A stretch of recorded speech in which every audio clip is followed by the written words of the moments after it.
Hej, witajcie kochani! Po ostatnim moim filmie odniosłem wrażenie, że się za mną stęskniliście. A więc jestem.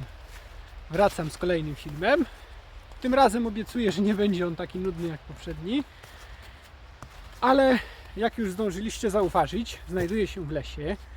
Jest już tak jakby zimowa aura. Spójrzcie. Śnieg. No ale tak naprawdę to mamy koniec listopada. Tak więc ta zima w tym roku wyjątkowo szybko się nam dała we znaki. Może się nam jeszcze da, zobaczymy. Ale nie jestem tutaj w tym lesie sam. Chciałem Wam kogoś przedstawić. To kardynał, prawdziwy kardynał wśród MTG Casio G-Shock. Model S1000D kardynał. I o nim dzisiaj porozmawiamy. O Casio MTG S1000D kardynał. No to jedziemy z tematem.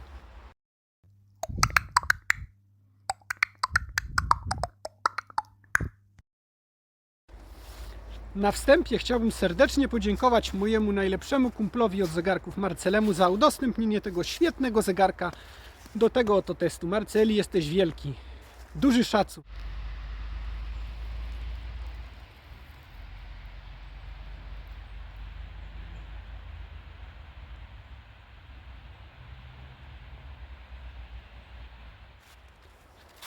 A więc tak, moi drodzy, moje pierwsze spotkanie z modelem MTG S1000D nastąpiło tak naprawdę rok temu, kiedy to tak na grupach zegarkowych widziałem te modele premium G-Shocka i sobie tak myślę, no modele z niskiej półki, ze średniej półki, czy też z tej średnio wyższej półki, natomiast może ja bym tak naprawdę chciał posiadać jakiegoś G-Shocka premium, a czemuż by nie.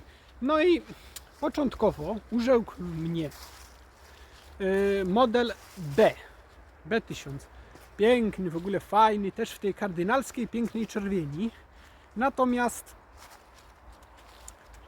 no ciężko było kupić, po prostu gdziekolwiek go dostać.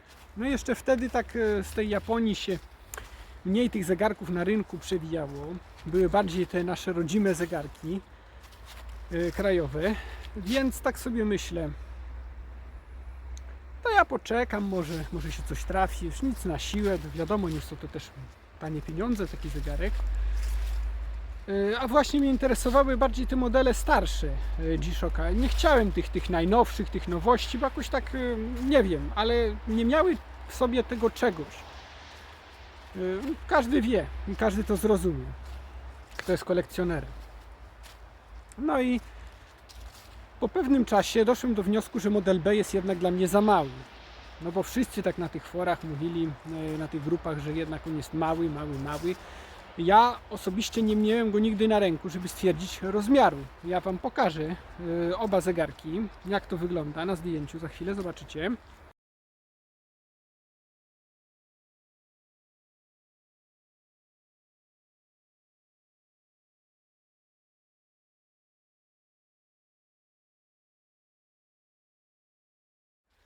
Mówię mały, no to mały to nie, no tak dość specyficznie do tego podeszłem.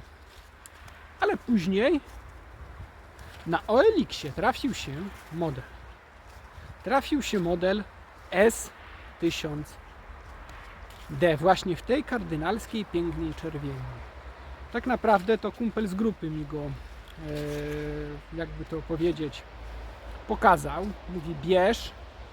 Pozdrawiam Cię, Karol, serdecznie.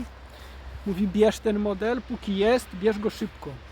No i tak stałem się posiadaczem MTG S1000D. Co prawda już nie mam tego modelu, bo wiecie, jak to jest z kolekcjonowaniem modeli.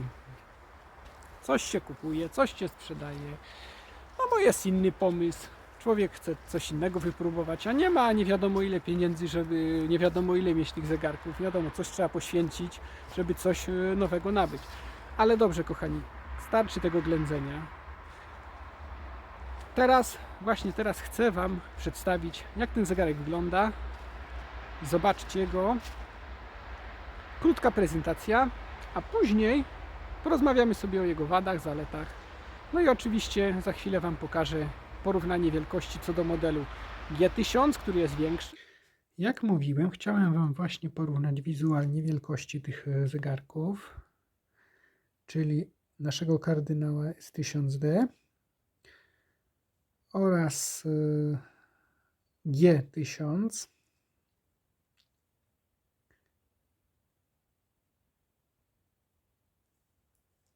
Zwróćcie uwagę, ogniwa są podobne, aczkolwiek nie są takie same.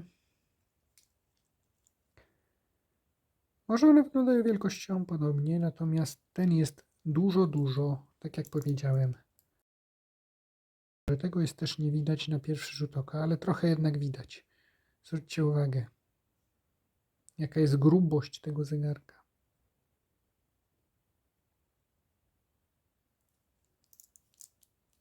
No i mówię, troszkę szerszy, ale naprawdę niedużo.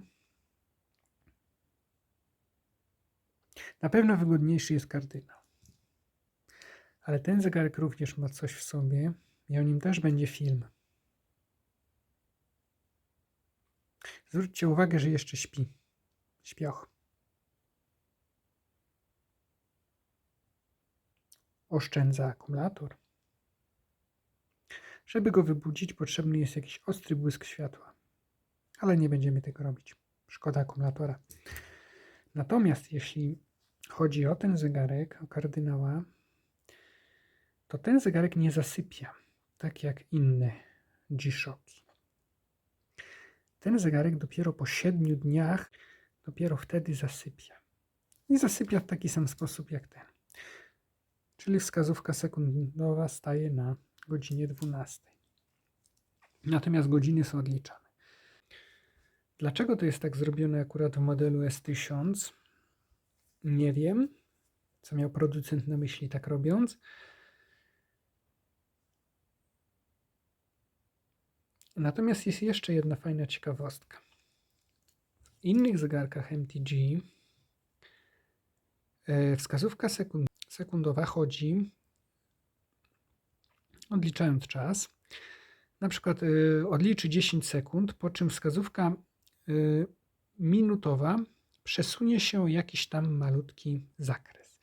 Natomiast w tym zegarku wskazówka sekundowa jest sprzężona wraz ze wskazówką minutową i godzinową, co oznacza, że bardzo płynnie z każdą sekundą, nie wiem czy to będzie widać, zmienia się. Widzicie? Wskazówka minutowa się zmienia. Z każdą sekundą ta wskazówka idzie do tak zwanego przodu. To jest też bardzo fajna ciekawostka, jeśli chodzi o ten zegarek.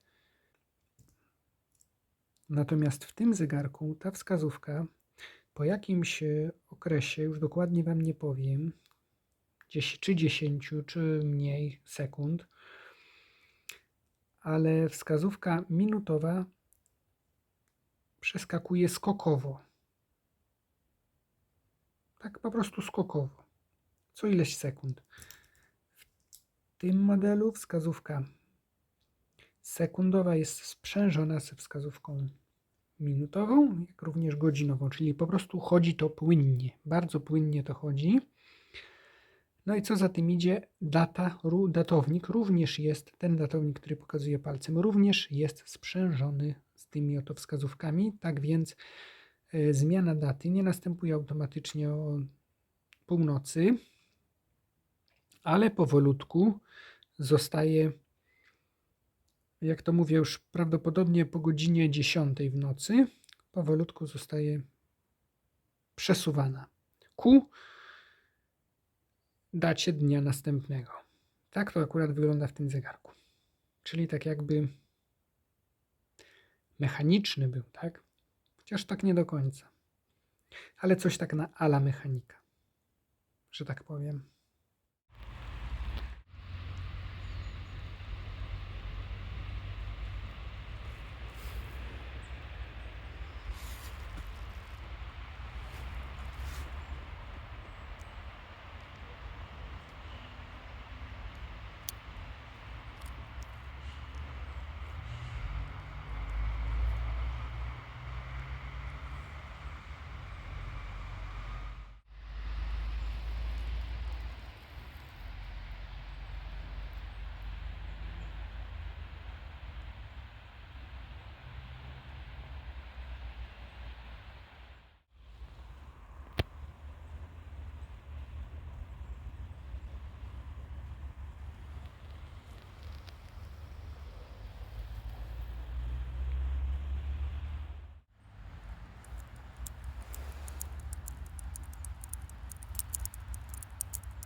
Wady MTG S1000D. No, największa wada tego zegarka, moim zdaniem, ale zresztą nie tylko do końca moim zdaniem, bo wiele ludzi na grupie poruszało ten temat, że brak w tym zegarku jest podświetlenia. No właśnie, ten zegarek nie posiada podświetlenia, a więc nie pokażę Wam podświetlenia. Ale za to ten zegarek ma świetną lumę. Zobaczcie sami.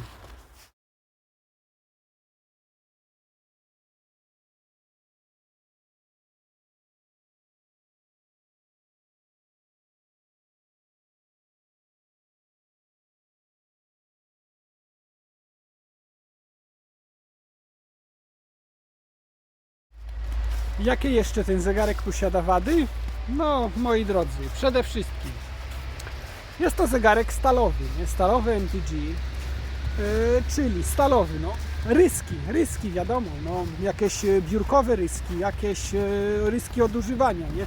O ile zegarek srebrny w stali da się naprawić, czy zregenerować w taki oto sposób, to ja już nagrałem film, jeśli ktoś nie widział, to zapraszam, o regeneracji stalowego bezela i bransolety w zegarku na przykładzie właśnie S1000D. Natomiast kolor czarny tego zegarka, bo występowały te zegarki również w kolorach czarnych. No, moi drodzy, czarnego już się zregenerować w taki oto prosty sposób raczej nie da. To też jest poniekąd wada tego zegarka.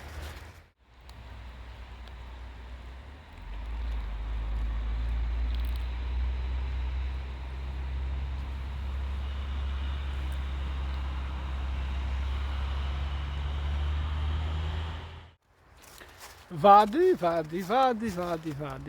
jeszcze raz wady. Nie, żartuję, nie, ten zegarek nie posiada wad, a na pewno nie aż tyle.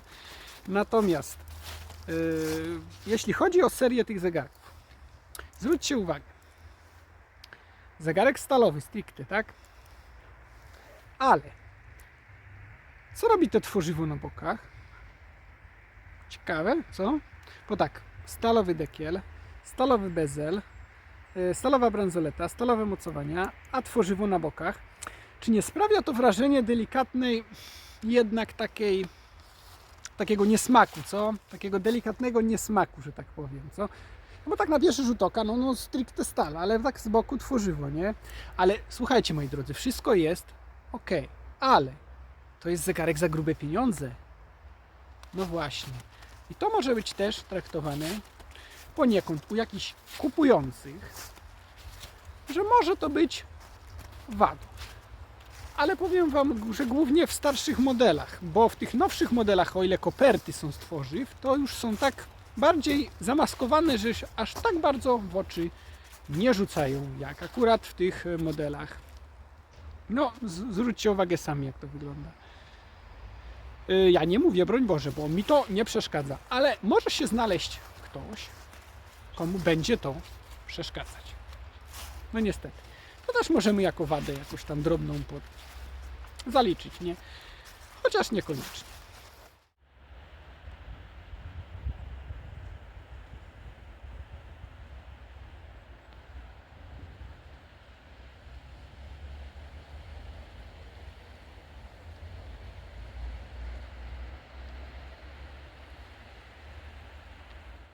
Moi drodzy, szafirowe szkło, solar, multiband 6. Czego chcieć więcej? Zegarek ma prawie wszystko. No, może nie ma sensorów, co prawda, no ale to mi się wydaje, że to nie jest zegarek do sensorów, ponieważ to jest zegarek garniturowiec, więc to nie jest zegarek stricte na wyprawy, więc możemy mu wybaczyć ten brak sensorów, prawda?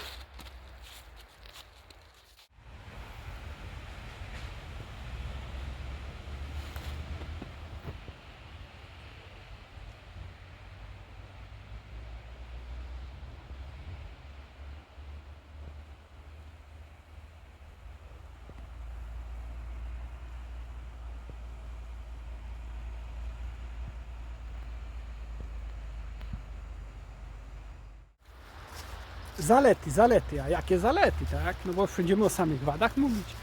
Jeśli chodzi o zalety, no to moim zdaniem ten zegarek to jest tak pomiędzy najmniejszym a największym, jest właśnie średni. I właśnie to, że jest średni, to jest jego największą zaletą, ponieważ jest jak najbardziej uniwersalny. Nie jest dla nikogo ani za mały, ani za duży. Przede wszystkim kardynalska czerwień. Jest to coś naprawdę pięknego i niebywałego, jeśli chodzi o te zegarki.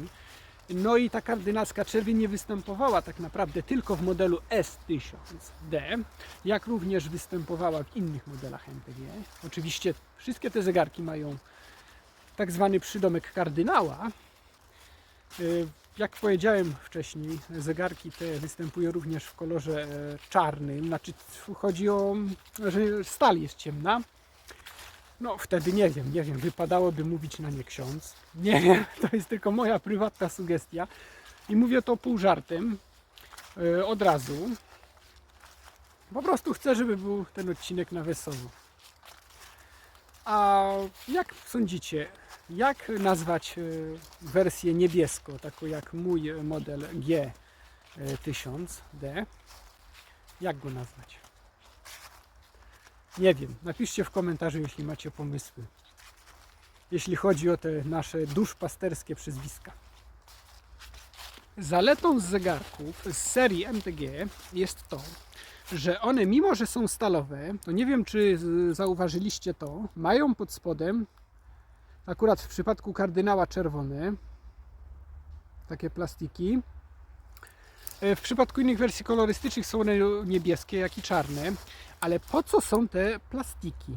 I one są oczywiście integralną częścią bransolety. A właśnie po to, moi drodzy, żeby ta stal nie dawała nam odczucia zimna, jeśli założymy ten zegarek po raz pierwszy na rękę. I to jest dużo zaletą właśnie serii MTG, tych zegarków. Że nie czujemy, że mamy na ręku stalową bransoletę. To jest duża zaleta. No to za chwilę Wam pokażę, jak wygląda set, czyli pudełko od naszego Casio G-Shock MTG S1000D. Jak wygląda set do zegarka MTG S1000D?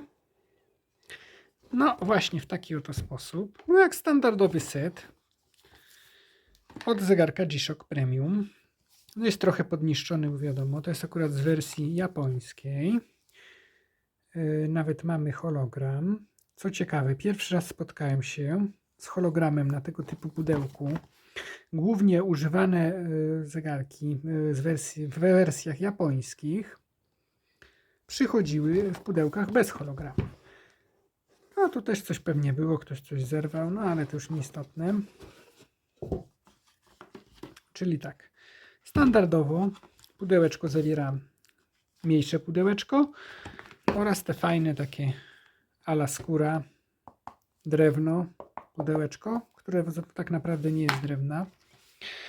I teraz tak, komplet dokumentów, tak jak już powiedziałem w filmie o GPW, jest zależny od wersji. No to jest akurat wersja japońska. Tutaj mamy akurat dodatkowe ogniwka, które są o dziwo bardzo, bardzo drogie. Ponad 100 zł za jedno takie ogniwo. Jeśli w ogóle są jeszcze dostępne na rynku nowych. Bo też to tak nie do końca. Nie każdy model z tych starych typów.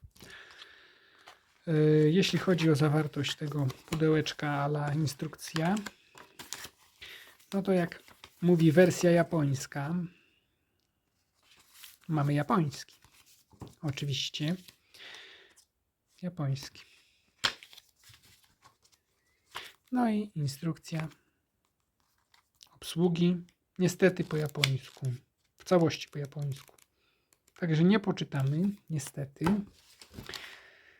Ale to jest mało istotne. Istotna jest zawartość tego pudełka. A jest w tym pudełku on, nasz piękny MTG. Nasz kardynał wśród zegarków. Akurat na białej poduszeczce. Powinna być czarna, no ale akurat ktoś widocznie w Japonii włożył zastępczą. Ale mówię, to są akurat szczegóły, które się tyczą akurat tego oto zegarka, bo standardowych zegarków się nie tyczyły. Było to tak, jak być powinno fabrycznie. Natomiast my rozmawiamy konkretnie o tym akurat egzemplarzu. Ale to są naprawdę szczegóły. Czarna poduszeczka. Dokumenty w języku rodzimym bądź też angielskim. No i w europejskich językach, wiadomo. Wszystko podobnie. Tak wygląda set od zegarka G-Shock MTG S1000D. A jakie były właściwie rodzaje tych zegarków? Bo przecież to nie tylko kardynał, tak? Zobaczcie.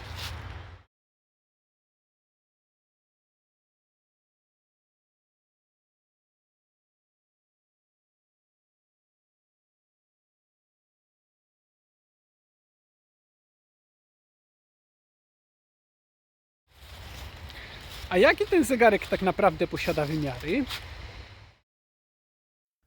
Waga zegarka wynosi 188 gram.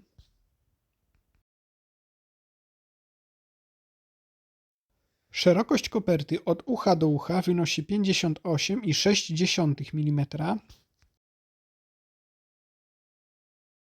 Wysokość koperty wynosi 53,5 mm.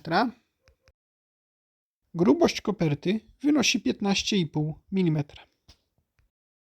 To może sobie, moi kochani, teraz powiemy trochę o funkcjach. Jakie ten zegarek posiada funkcje i Wam troszeczkę pokażę, jak to wygląda. Oczywiście nie będziemy się w to zagłębiać, ale ogólnie Wam pokażę funkcje. Jakie mamy funkcje w zegarku MTG S1000D kardynale? Nie będziemy się, tak jak powiedziałem wcześniej, zagłębiać w te funkcje, nie wiadomo jak głęboko. Chciałbym po prostu pokazać Wam podstawowe funkcje, tak naprawdę, jakimi są stoper, timer, alarm oraz czas światowy. No. I teraz tak, moi drodzy. Wykręcamy koronkę, a tak naprawdę to tak jak w modelu GPW 1000, jak mówiłem wcześniej, po prostu luzujemy ją w ten sposób, ona nam sama wypada. To nie jest tak jak w Moodmasterze GWG 1000, że kręcimy nie wiadomo jak długi czas. Dobrze, teraz delikatnie odsuwamy na raz, ponieważ ta koronka wysuwa się na 2 kliknięcia. I teraz tak, za pomocą tej koronki wskazówka sekundowa pokazuje nam drugi czas jako Ateny. Za pomocą tej koronki możemy sobie zmieniać, widzicie? Nie wiem, czy to jest dobrze widać. Może bardziej światła zdamy. O, widzicie? Jak to się zmienia? Czas światowy jest w tym tak zwanym kardynalskim kółeczku pokazywany. No dobrze, ustawimy sobie... O, za daleko przeleciałem. I zauważcie, od razu nam się zmienia w tym kardynalskim kółeczku ten czas. Wrócimy sobie do Aten. Dobra. Potwierdzamy przyciskając koronkę. Oczywiście koronka nam się sama nie zablokuje. I w tym kardynalskim kółeczku pokazuje się nam ten dany czas światowy. Jak go zdefiniować, powiedziałem przed chwilą. I teraz tak. Ten zegarek posiada taką funkcję, że możemy w bardzo fajny i szybki sposób.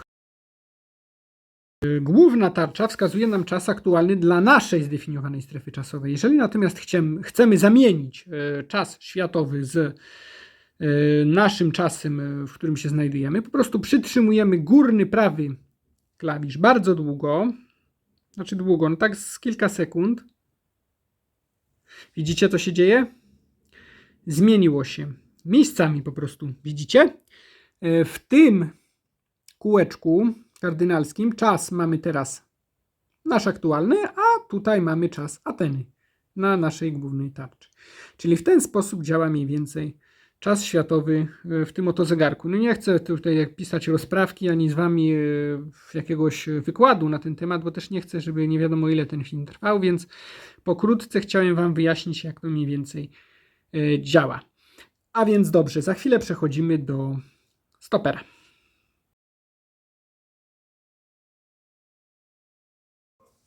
Dobrze, moi drodzy, przechodzimy do stopera.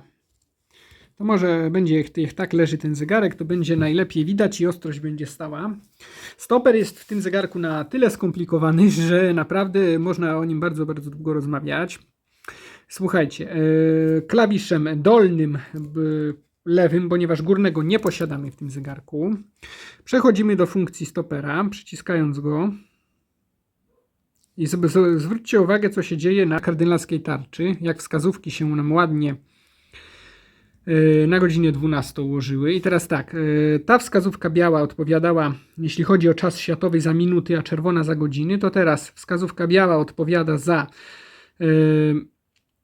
sekundy, a czerwona za minuty. Natomiast za setne sekund odpowiada ta wskazówka, która pokazywała nam dzień tygodnia oraz poszczególne funkcje. Dobrze, no jak uruchamiamy stoper? No oczywiście górnym prawym przyciskiem. Proszę bardzo. Widzicie? I tak samo jak w przypadku zegarka GPW 1000, do 30 sekund są nam obliczane setne sekund. Potem to się zatrzymuje, natomiast zegarek dalej liczy setne, tylko że w pamięci, no we własnej pamięci, i pokazuje nam je dopiero po zatrzymaniu odliczania czasu stopera. Zresztą sami za chwilę zobaczycie. Obserwujcie, jak to się dzieje. Za chwilę będzie. O, widzicie? Stanęła. Stanęła i teraz zatrzymamy. O, i wychyliła nam się ta pokazująca setny wskazóweczka. Oczywiście nie będziemy tego teraz obliczać dokładnie, ponieważ to raz, że jest małe, dwa, że jest to, jak to mówią, musiałby się bardziej w to zagłębić, natomiast przedmiotem tego filmu chciałem tylko pokazać, jak te funkcje działają w tym zegarku i jak z nich korzystamy. Dobrze, kasujemy oczywiście dolnym prawym przyciskiem. Zwróćcie uwagę, również na godzinie 12 ustawiły się, czyli zostało to skasowane. Jeśli o to chodzi. I teraz tak, moi drodzy, jeszcze jest te malutkie kółeczko. Widzicie? Te malutkie kółeczko, które wskazuje nam tak zwaną porę dnia. I te kółeczko tak zwanej pory dnia określa nam oczywiście czas. Ponieważ, jak powiedziałem, że pokazuje minuty i sekundy, ta biała i czerwona wskazóweczka w tym kardynalskim, na tej kardynalskiej tarczy, to ta mała tarcza pory dnia pokazuje nam tak naprawdę pomiędzy jedną a drugą godziną. I teraz taka oto właśnie informacja, bo stoper w tym zegarku odlicza tak naprawdę 2 godziny. 2 godziny, a jeśli chcemy już to naprawdę uściślić, to 2 godziny bez 5 setnych tak naprawdę, czyli godzina 59 minut 59 sekund i 95 setnych sekundy. Czyli stoper działa do 2 godzin. Można to tak określić naszym potocznym, normalnym językiem, żeby Wam to przekazać. I teraz tak. Dlatego, jeżeli na tej małej wskazóweczce, tylko że ona jest tak nieczytelna, że po prostu masakra. Nie wiem, czy widzicie, ponieważ mamy te takie czerwone kreseczki na 12 i na 6, tak jakby godzinie. Widzicie to? Więc jeżeli jest na 12, czyli na górze, czyli tak ustawiona w taki oto sposób do góry, no to wiadomo, że mamy pierwszą rozpoczętą godzinę. Natomiast jeżeli będzie na 6, czyli na 18, czyli w drugą stronę, no to będziemy mieli już pół, czyli 1,5 godziny. Natomiast jeżeli będziemy mieli prawie, że ponownie, no to będziemy mieli, wiadomo, że już niecałe 2 godziny, bo tak oblicza ten stoper do takiego oto czasu. No to jest taka właśnie jeszcze informacja. Natomiast jeszcze jest taka ukryta funkcja w tym zegarku autostartu stopera, która polega na tym, że tak jak mamy teraz stoper, może ja Wam pokażę, wyjmujemy znowu koronkę, do pierwszego kliknięcia ją wyciągamy i teraz tak, możemy sobie ustawić, za pomocą koronki oczywiście kręcąc, widzicie co się dzieje? Ta wskazówka odpowiada nam za sekundy, tak?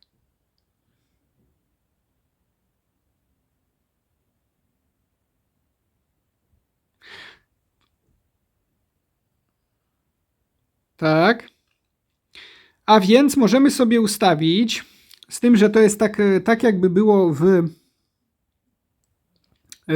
na tarczy zegarka, na przykład najedziemy na tą trójeczkę, nie wiem, czy to będzie widać, tak, widzicie, to mamy tak zwane 15 sekund i to jest tak zwana funkcja opóźnienia startu stopera.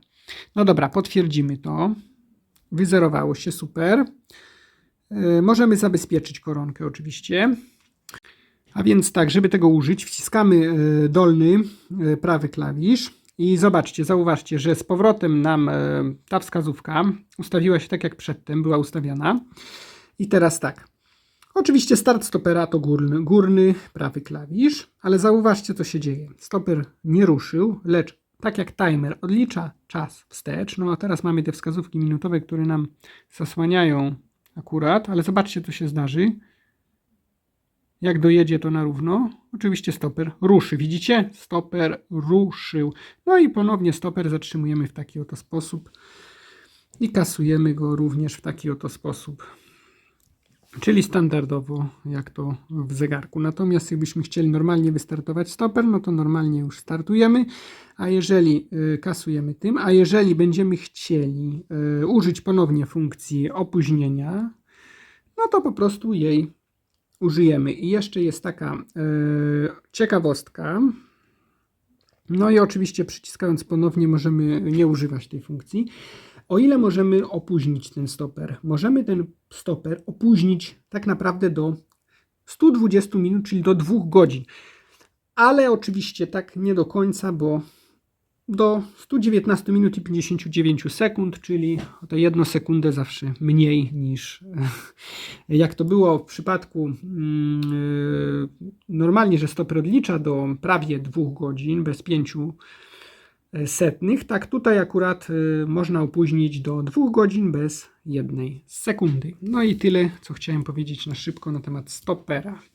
I przepraszam, że mówię tak szybko, ale naprawdę chcę Wam to przekazać w szybki, prosty, łatwy sposób. Nie chcę Was nudzić i nie chcę, żeby ten film trwał nie wiadomo jaki długi czas. Dobra, więc jedziemy z timerem.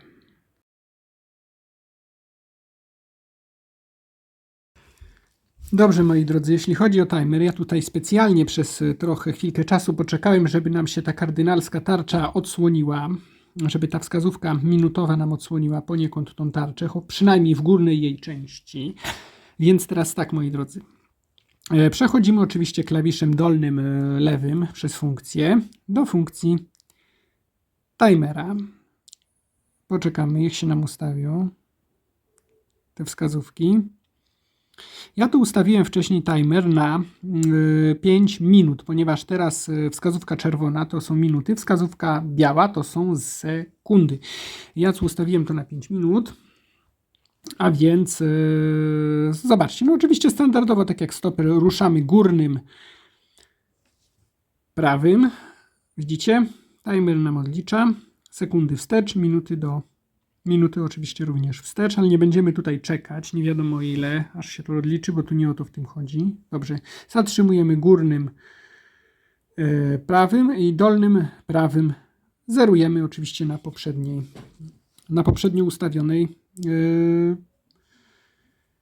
dozie czasu. Dobra, teraz tak.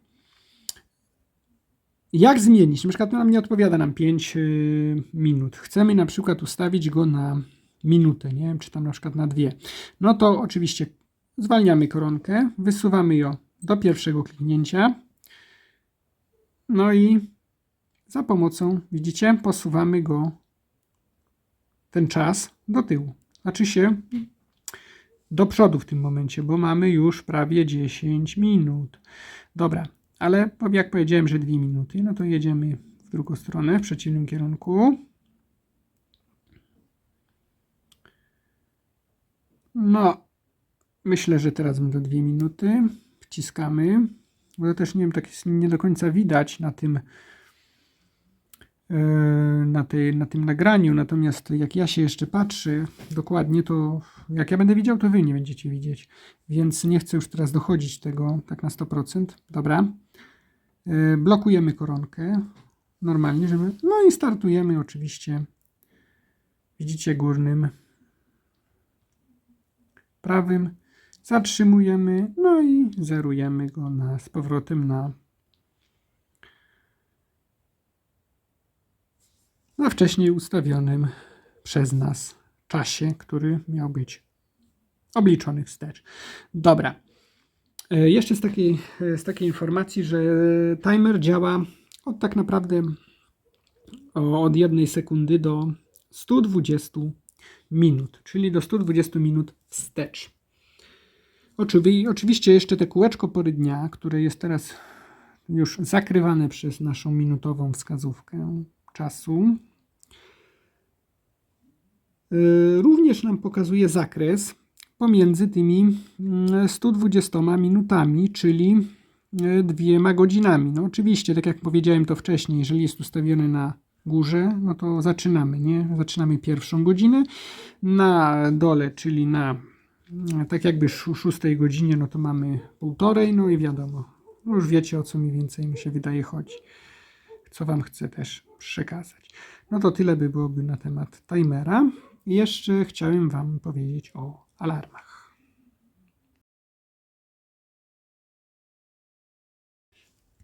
No dobrze, to teraz powiemy o alarmach.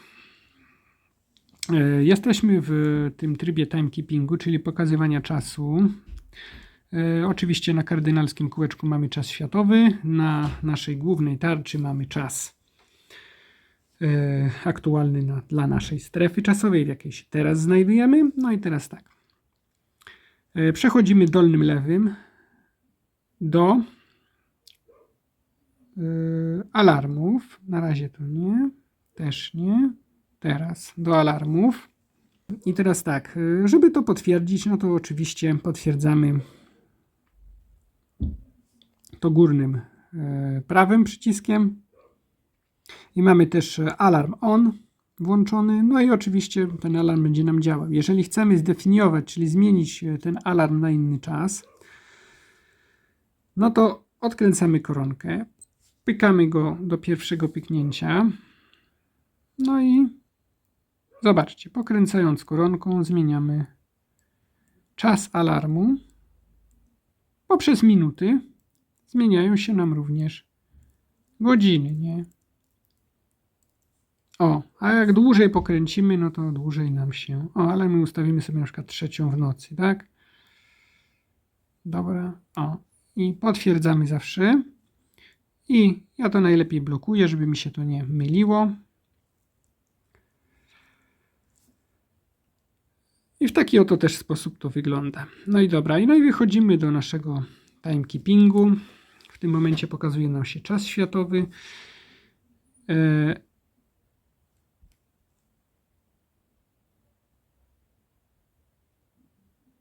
No i tyle. No i to tyle, co bym chciał powiedzieć na temat podstawowych funkcji tego zegarka, żebyście zobaczyli mniej więcej, jak wyglądają funkcje w tym zegarku, jak to wygląda. Jeszcze chciałem powiedzieć coś co do samej tarczy, że na tarczy znajdują się tak naprawdę 4 tarcze, ponieważ tarcza kardynalska odpowiadająca za stoper, timer, czas światowy, tarcza pory dnia w czasie światowym też odpowiada nam poniekąd za odliczanie stopera i timera. Tutaj mamy tarczę funkcji oraz dni tygodnia. No i ta tarcza 24, co mamy, no to odpowiada nam za porę dnia w aktualnie ustawionej strefie czasowej, w tym momencie, w tym oto zegarku. Oczywiście w tym zegarku jest jeszcze kilka innych funkcji, o których już nie będę Wam mówił, bo to by za długo się zeszło, a nie na tym miał ten film polegać. Tylko miała być to prezentacja tego zegarka, mniej więcej jak to wygląda. I oczywiście jeszcze powiem najważniejsze, że zegarek posiada zasilanie solarne, czyli słoneczne. Akumulator ładuje się poprzez ekspansję tego zegarka na słońce oraz chciałem powiedzieć ważną rzecz, że ten zegarek ustawia godzinę sam poprzez multiband 6, czyli tak zwany waveceptor, a waveceptor to oznacza, że zegarek z zegarem atomowym w Mainflingen dla naszej strefy czasowej w Polsce, czyli jest to w Niemczech, Po prostu drogoradiowo w nocy się synchronizuje i sam ustawia czas odpowiednio co do sekundy. No i to tyle, co chciałem już naprawdę powiedzieć na temat funkcji tego oto wspaniałego zegarka. A my tak gadu i sobie idziemy i... O!